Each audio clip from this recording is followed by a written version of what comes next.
रसोई दिल से। हेलो दोस्तों, स्वागत है आपका मेरे किचन रसोई दिल से।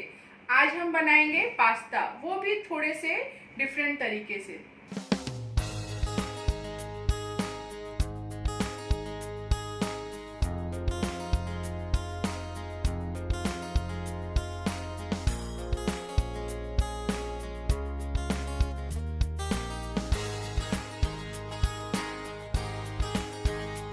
इसके पहले मैंने आप लोगों के साथ वेज शेजवान पास्ता की रेसिपी शेयर की थी, जो आप लोगों ने बहुत ज़्यादा पसंद की। तो आप लोगों की डिमांड पर आज मैं लेकर आई हूँ मैक्रोनी पास्ता की ये रेसिपी, जो कि बहुत ही डिफरेंट है। तो चलिए इसे बनाना शुरू करते हैं। इसके लिए मैंने यहाँ पे मैक्रोनी पास्ता ले लिया है। बहुत ही आसानी से ये मार्केट में मिल जाता है। सबसे पहले हम इसे उबाल लेंगे। इसको उबालने के लिए मैंने पैन में पहले से ही पानी चढ़ा दिया है। आप देख सकते हैं उसमें अच्छी सी उबाल आ गई है। अब हम इसमें डाल लेंगे थोड़ा सा तेल और थोड़ा सा नमक। तेल डालने से हमारा जो पास्ता है वो ठंडा होने के बाद स्टिकी नहीं होता है। और इसमें अपने जो हमने मैक्रोनी लिया था उसे डाल देंगे।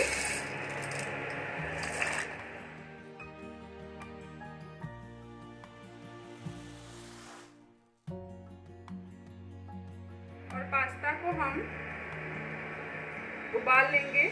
इसे हमें उबालते वक्त प्लेट नहीं लगाना है, खुले में ही उबालेंगे। और हमें पूरी तरह से इसे नहीं पकाना है, हम इसे सिर्फ 80 to 90% तक ही उबालेंगे।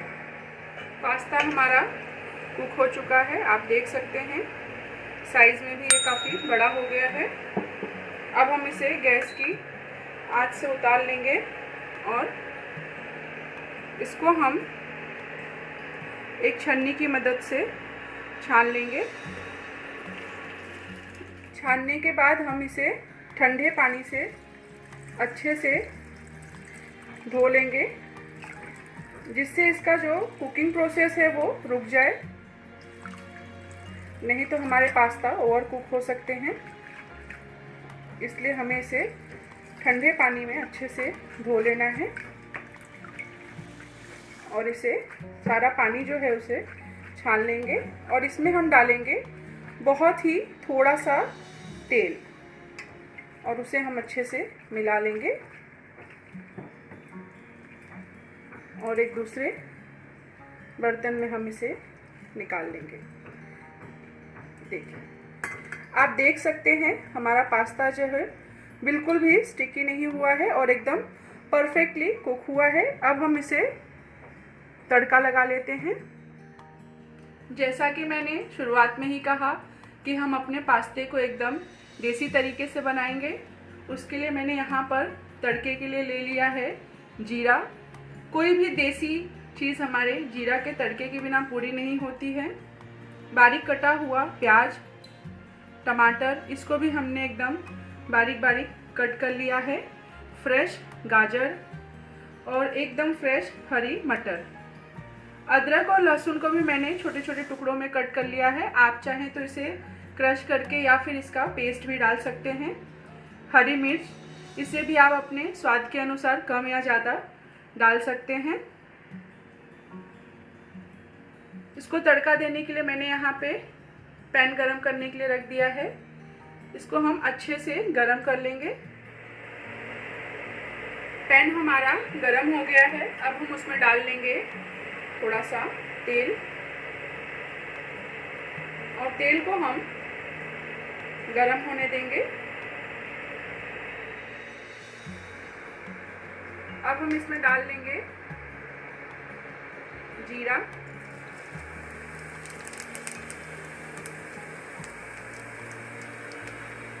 हरी मिर्च जो हमने कट करके रखी थी,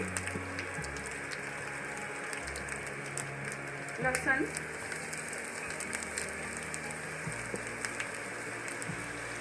और अदरक। और इनको हम थोड़ा सा लेंगे। एकदम गोल्डन ब्राउन इन्हें नहीं करना है, बस थोड़ी देर के लिए इसे हम पकाएंगे, थोड़े से सॉफ्ट हो जाएंगे, बस उतना ही।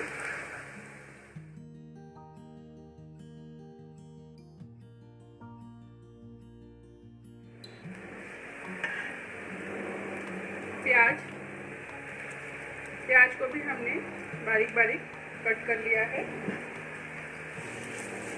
और इसे भी हम थोड़ा नरम होने तक पका लेंगे। एकदम गोल्डन ब्राउन हमें नहीं करना है और आंच को हमें मीडियम ही रखना है। प्याज हमारी थोड़ी नरम हो गई है। अब हम इसमें डाल देंगे टमाटर।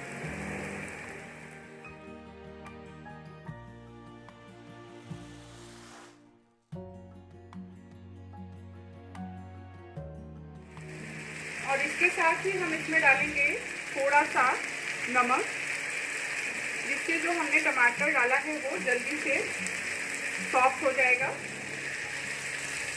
और इसे हम चलाते हुए टमाटर को नरम होने तक पका लेंगे। टमाटर को चलाते हुए ऐसे कलछी की मदद से हम थोड़ा हल्का उन्हें प्रेस करते जाएंगे, जिससे वो अच्छे से मिक्स हो जाए। और अब हम इसमें डाल देंगे गाजर। आप चाहें तो इसमें अपने पसंद की और भी सब्जियां डाल सकते हैं, या आपको बहुत पसंद है तो स्वीट कॉर्न भी डाल सकते हैं, फ्रेश हरी मटर। तो सारी चीज़ों को हम चलाते हुए मिक्स कर लेंगे और इसमें थोड़ा सा पानी डाल के बहुत ही थोड़ी मात्रा में पानी डालेंगे और इसे लिड लगा के हम 2 मिनट तक सारी सब्जियों को पका लेंगे।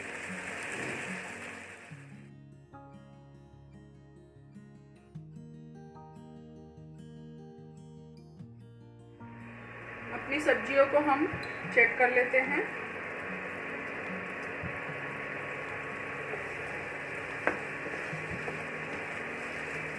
ये थोड़ी नरम हो गई हैं। अब हम इसमें डाल लेंगे थोड़े से मसाले।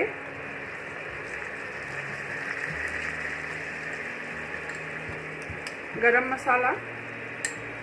गरम मसाला भी घर पे बनाना बहुत आसान है। इसकी लिंक मेरे वीडियो के डिस्क्रिप्शन में दी गई है। धनिया पाउडर।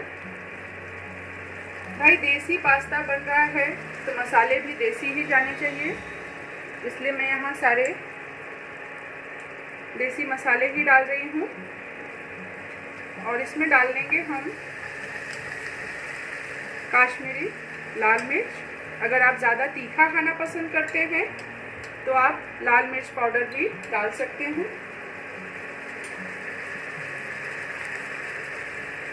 और इनको बैलेंस करने के लिए हम इसमें डालेंगे थोड़ा सा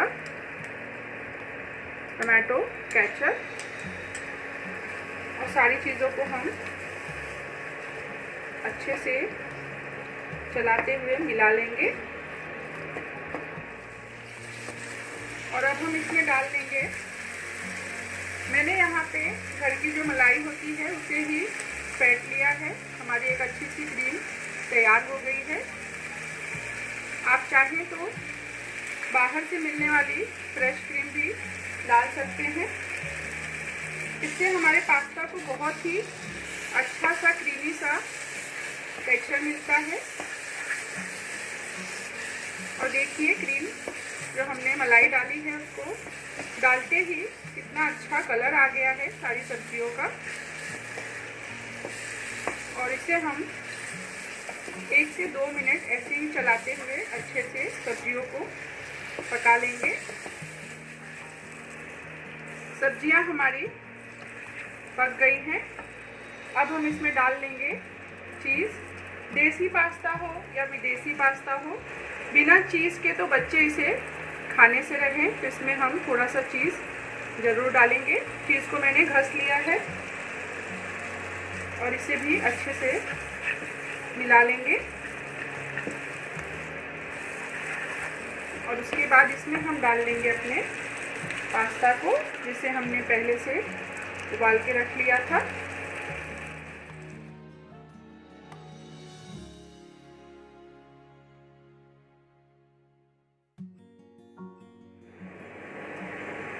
अब हम इसमें डाल लेंगे अपने स्वाद अनुसार नमक और फ्रेश कटा हुआ हरा धनिया, और सारी चीज़ों को हम अच्छे से मिक्स कर लेंगे। इतना प्यारा लग रहा है हमारा पास्ता देखने से ही, और इतनी अच्छी खुशबू आ रही है इसमें से। पास्ते की सबसे खास बात मुझे यही लगती है कि ये बच्चों को पसंद आता है, और अगर बच्चे वेजिटेबल नहीं खाते हैं और आपने कह दिया पास्ता बन रहा है, तो पास्ते के बहाने वेजिटेबल भी आसानी से खा लेते हैं। पास्ता को हम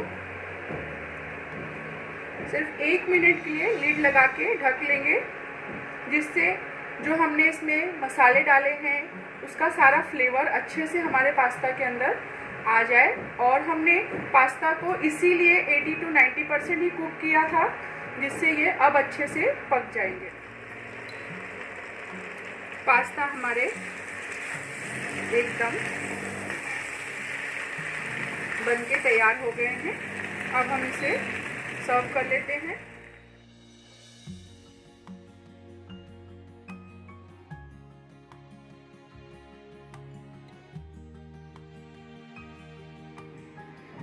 इसको हम थोड़े से चीज़ के साथ गार्निश कर लेंगे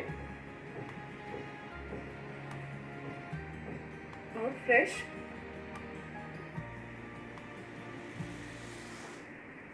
हरा धनिया।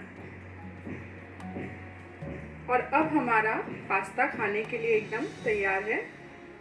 मैक्रोनी पास्ता के साथ हमने जो ये देसी विदेशी कॉम्बिनेशन बनाया है, आप भी इसे जरूर ट्राई कीजिए, आपको बहुत ही पसंद आएगा। और अगर आज का ये वीडियो आप लोगों को पसंद आया हो तो इसे लाइक कीजिए, हमेशा की तरह इसे अपने फैमिली फ्रेंड्स के साथ शेयर कीजिए, और ऐसे ही थोड़ी डिफरेंट रेसिपी के लिए मेरे चैनल को सब्सक्राइब जरूर कीजिए। फिर मिलते हैं एक नई रेसिपी के साथ, रसोई दिल से।